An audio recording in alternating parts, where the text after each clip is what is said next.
Assalamualaikum warahmatullahi wabarakatuh. Berjumpa sahabat dengan channel Tahukah Anda, sebuah channel informatif yang pastinya akan menambah wawasan Anda. Oke. Sebelum lanjut, silahkan tekan tombol subscribe dan tekan tanda lonceng agar sahabat tidak ketinggalan informasi berikutnya. Selamat mengikuti.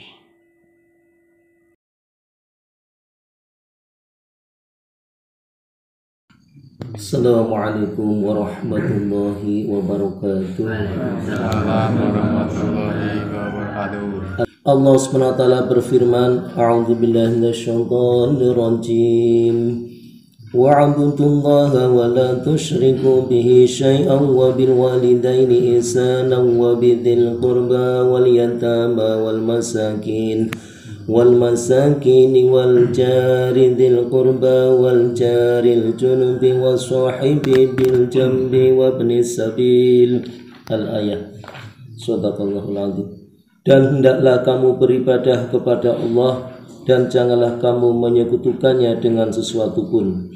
Dan hendaklah kamu berbuat baik kepada ayah dan ibu, kaum kerabat, anak-anak yatim, orang-orang miskin, tetangga-tetangga dekat, tetangga-tetangga jauh, rekan sejawat, dan orang musafir dalam perjalanan.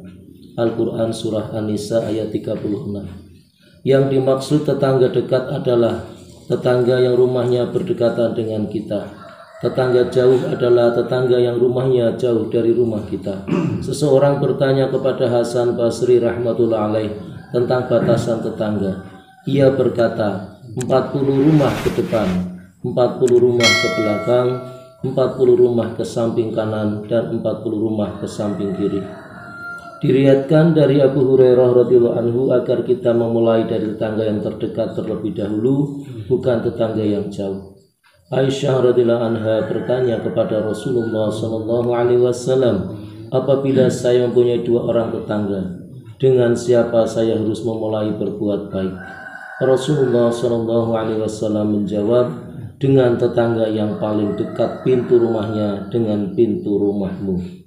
Diriwayatkan dari Ibnu Abbas radhiyallahu anhu dengan sanad yang berbeda-beda bahwa tetangga terdekat adalah tetangga yang memiliki hubungan kekerabatan.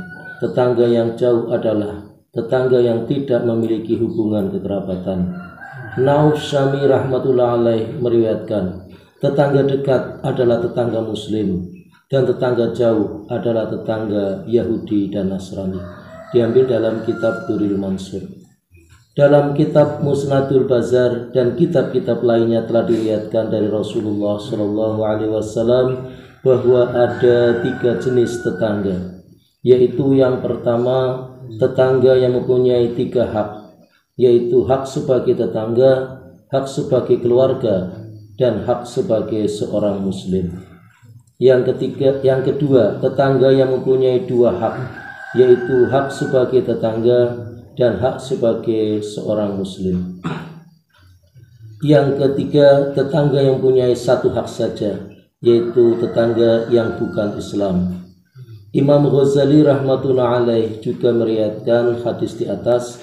Ia berkata, perhatikanlah, menurut hadis ini hanya karena bertetangga bahkan seorang musyrik mendapat hak dari seorang muslim.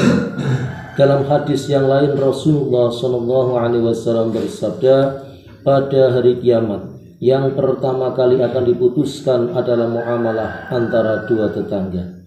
Seseorang datang kepada Abdullah bin Mas'ud radhiyallahu anhu mengadukan perihal tetangganya yang sangat banyak. Abdullah bin Mas'ud radhiyallahu anhu berkata, pergilah, sekiranya ia telah mendurhakai Allah mengenai dirimu, maka janganlah kamu mendurhakai Allah subhanahu wa ta'ala mengenainya, yakni janganlah kamu mengganggunya. Dalam sebuah hadis yang sahih disebutkan bahwa telah dilaporkan kepada Rasulullah SAW tentang seorang wanita yang banyak berpuasa dan sholat tahajud, akan tetapi ia suka menyakiti tetangga-tetangganya.